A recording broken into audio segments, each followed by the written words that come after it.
I disguised myself as a housekeeper to test my son's fiancée before their wedding. The moment she saw my worn uniform, she sneered, "You look disgusting. Someone needs to wash the filth off you." The water hit me before my son reached the last step. Cold, dirty. It ran down my face and soaked into my old housekeeper's uniform. She laughed. "You look disgusting," Vanessa said. She dropped the bucket at my feet. "Someone needs to wash the filth off you." I wiped my eyes. My hands were shaking, but not from the cold. They were shaking because I finally had proof. 3 weeks earlier, my son Daniel told me he was getting married. He was 32, smart, kind, too kind maybe, and Vanessa was beautiful, charming, and perfect whenever he was in the room. When he wasn't, the staff told me a different story. "She calls us animals," Rosa whispered to me one night. She made Luis kneel and scrub a mark she made herself. I told Daniel. He didn't believe me. "She's stressed about the wedding, Mom. Give her a chance." So I gave her one. A real one. I bought a cheap uniform. I hid my gray hair under a wig. I put on thick glasses and rubbed dirt into my hands. Then I walked into my own house as a stranger. Daniel told Vanessa a temporary housekeeper was coming while the real staff was out. She had no idea the temporary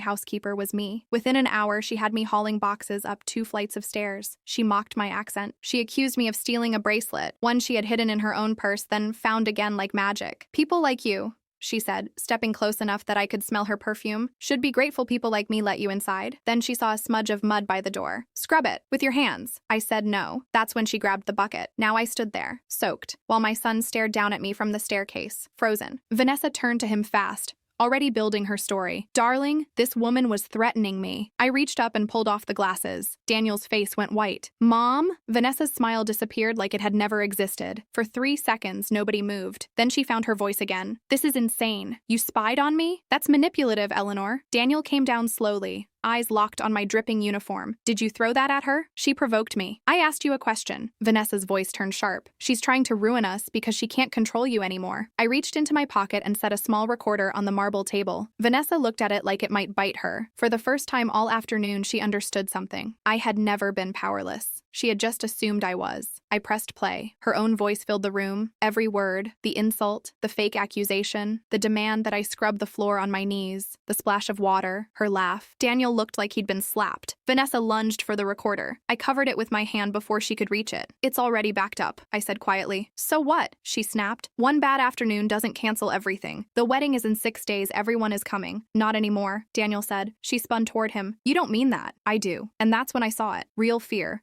For the first time in her eyes. "Then you'll regret it," she hissed. I signed contracts under both our names. The venue, the designers, the honeymoon villa, almost $1 million.